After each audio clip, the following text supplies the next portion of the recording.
Hello friends, कैसे हैं आप सभी। उम्मीद करती हूँ कि बहुत अच्छे हो और आप सभी की जो प्रिपरेशन है, आप सभी का जो सपना है फर्स्ट ग्रेड स्कूल व्याख्याता बनने का, वो जरूर पूरा होगा और बहुत मेहनत कर रहे हो आप सभी, ऐसी मैं उम्मीद करती हूँ। तो सबसे पहले बताएंगे कि जो हमारे डेली टारगेट जो है वो टेलीग्राम में दोबारा से स्टार्ट करे हैं कल से, क्योंकि पहले जब किया था बहुत सारी समस्याएं आई थी। जब कोई चीज नई नई शुरू होती है तो देखिए समस्या आनी लाजमी है। तो उसमें कुछ स्टूडेंट्स बाद में जुड़े थे, किसी को नोट्स की प्रॉब्लम थी, तो बहुत सारी बातें हुई है ना। लेकिन फिर भी हमने हमारा जो टारगेट थे डेली के कंप्लीट हुए थे, सभी ने किया, सबने बहुत अच्छा परफॉर्म भी किया था। कुछ खूब स्टूडेंट्स ने टेस्ट भी दे के मुझे इन्फॉर्म किया था कि मैम हमने टेस्ट भी दिए है ना। तो अब हम क्या करेंगे, उस चीज को वापस से दोबारा स्टार्ट करेंगे, रीस्टार्ट करेंगे। लेकिन देखिए क्या होता है ना कि ये किस लिए किया जा रहा है, क्यों आप सभी को डेली टारगेट देने की कोशिश क्यों की जा रही है, इसका जो लक्ष्य, मेरा क्या लक्ष्य है इसमें, मेरा लक्ष्य ये होता है कि आप सभी पे प्रेशर बनाया जाए, है ना। अभी सभी को क्या होता है कि वैकेंसी पास में नहीं है, तो सभी को क्या होगा कि हम उतनी मेहनत नहीं कर रहे हैं जितना हम सोचते हैं। दिमाग से जब कोई बात आती है तो हमेशा बहुत सोच लेते हैं कितना पढ़ेंगे उतना पढ़ेंगे, लेकिन लेकिन उसमें हम मेंटेन नहीं कर पाते हैं। तो मेंटेन करने के लिए क्या होगा कि आपको डेली टारगेट दिए जाएंगे कि आज के दिन में आपको इतने टारगेट करने ही करने हैं। मान के चलेंगे कि एग्जाम बहुत पास है और वो माहौल, वो वातावरण हमने हमारे दिमाग में बनाना है कि हमारा एग्जाम जो है वो बहुत पास है। इस तरह से जब हम सोचेंगे तो उससे क्या होगा कि हम पे प्रेशर आएगा और हम बहुत अच्छे से स्टडी भी करेंगे।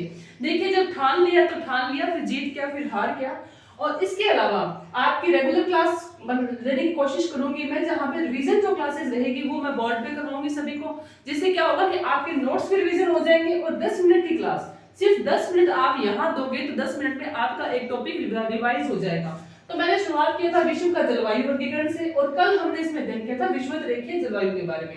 तो आज उसी पार्ट का दूसरा पार्ट है सवाना। आज हम सवाना के बारे में अध्ययन करेंगे और थोड़ी वीडियो बड़ी करने की कोशिश करेंगे कि इस टॉपिक को भी जल्दी जल्दी कंप्लीट करवाया जाए। ये एकदम शॉर्ट नोट्स है और बहुत शानदार तरीके से बनाए हैं। तो आप भी इसी पैटर्न की तरह से अगर एक एक पार्ट को याद करोगे, किसी भी टॉपिक को याद करोगे, तो मुख्यतः विशेषताएं क्या क्या देखेंगे हम इसमें। एक तो अक्षांशीय विस्तार देखेंगे, स्थिति हम चार्ट में देखेंगे, उसके अलावा तापमान, वायुदाब, वर्षा, वनस्पति, जीव जंतु और मानव जाति, ये कुछ बेसिक बेसिक जो विशेषताएं हैं उस क्षेत्र की, हम उसके बारे में अध्ययन करेंगे। तो देखिए आज हम शुरुआत करते हैं सवाना की। सवाना के लिए सबसे पहले हम वर्ड क्या यूज किया जाता है, तो ए डब्ल्यू। देखिए ए का क्या अर्थ था, तो ए का अर्थ था उष्ण, और डब्ल्यू से क्या था, विंटर ड्राई समर रेनफॉल, यानी कि विंटर ड्राई, सर्दी कैसी है, सूखी है। वर्षा कब होगी, यहाँ पे गर्मियों में वर्षा होती है। तो ये वाला जो है, देखिए ये बहुत इंपॉर्टेंट है, इनके जो नाम है, पहला क्वेश्चन यहीं से ही बनने का चांस होता है कि आपको सभी पार्ट के इंग्लिश जो नाम आ रहे हैं वो आपको याद होने जो है बहुत जरूरी है। ठीक है, अब देखते हैं इसकी कुछ बेसिक बेसिक जानकारी कि सवाना, इसकी स्थिति देखिए पहले। विषुवत रेखा की क्या थी, तो 0 से 10 डिग्री के मध्य स्थित थी। अक्षांशीय विस्तार, तो अब सवाना का अक्षांशीय विस्तार देखिए कहां से, 10 से लेके 30 डिग्री के मध्य भाग में सवाना है। सवाना के पश्चिम में क्या है, तो मरुस्थलीय भाग है।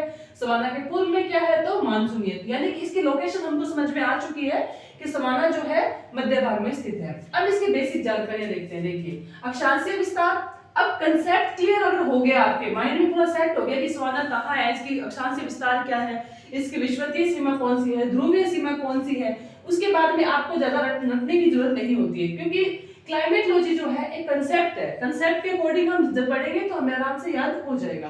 तो अक्षांशीय विस्तार हमने देख लिया, 10 डिग्री से 30 डिग्री के मध्य भाग में है।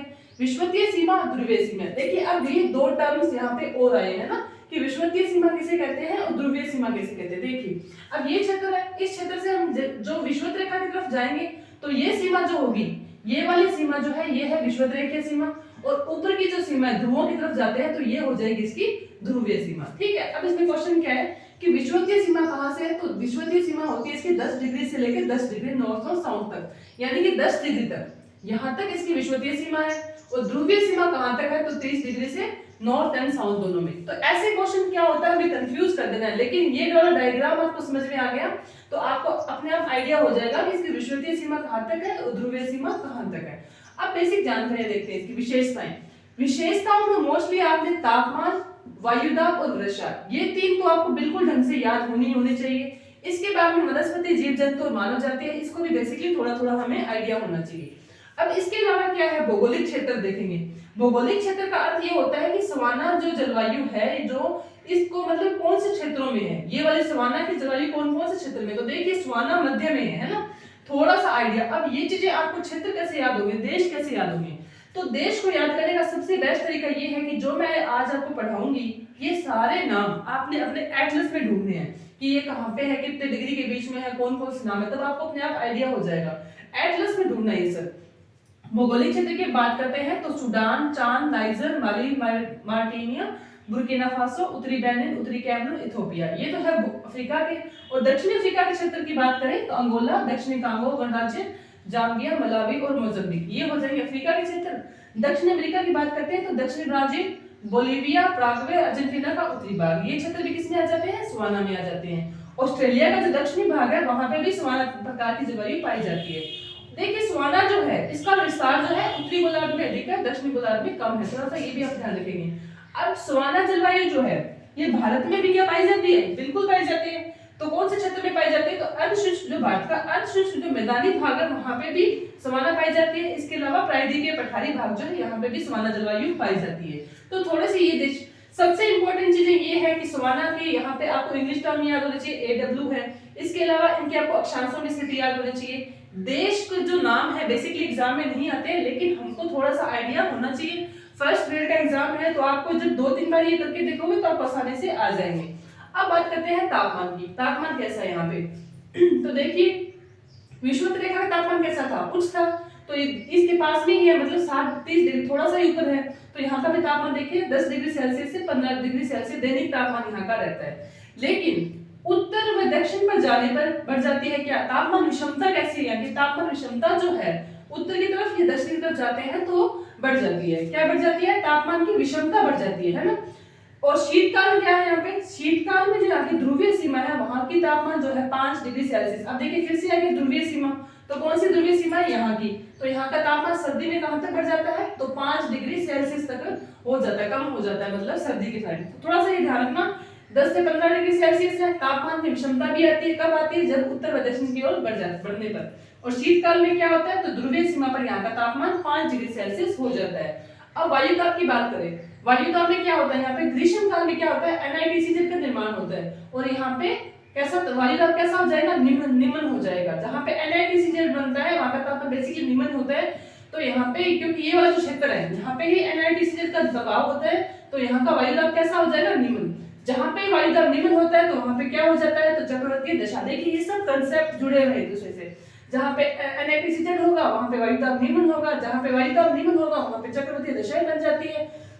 और शीतकाल में क्या होता है, यहाँ इसकी ध्रुवीय सीमा पर प्रतिचक्रवात बनते हैं, प्रतिचक्रवात बनते हैं और शीतलहर बनते हैं। सर्दी में यहाँ पे हमने 2-3 चीजें पढ़ी कि शीतकाल में यहाँ का जो ध्रुवीय सीमा का टेम्परेचर कितना हो जाता है, तो 5 डिग्री सेल्सियस हो जाता है। इसके साथ साथ में यहाँ पर प्रतिचक्रवात और शीतलहर ये भी कनेक्ट ही है। तो प्रतिचक्रवात बनते हैं और शीतलहर भी आती है, ठीक है। अब वर्षा की बात करते हैं, तो ग्रीष्म काल में कैसे वर्षा होती है, तो सामान्य वर्षा होती है।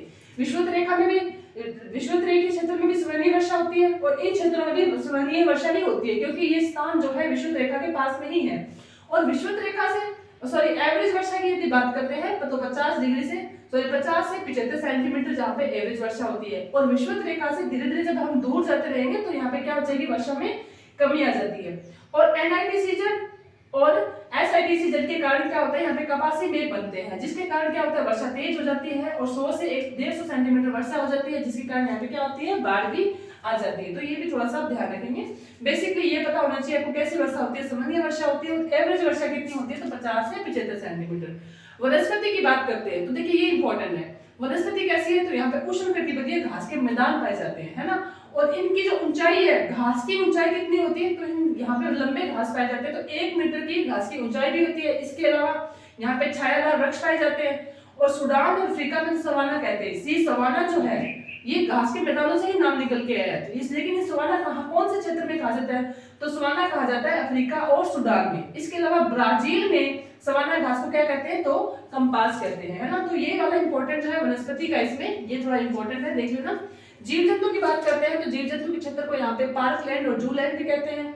लेकिन विषुवत रेखा में संघर्ष चलता रहता है। क्या होता है ना कि गर्मी जब ज्यादा पड़ती है, जब किस क्षेत्र में गर्मी ज्यादा पड़ती है तो वो क्या, जो भी जीव जंतु पाए जाते हैं वो ध्रुवों की तरफ जाते हैं।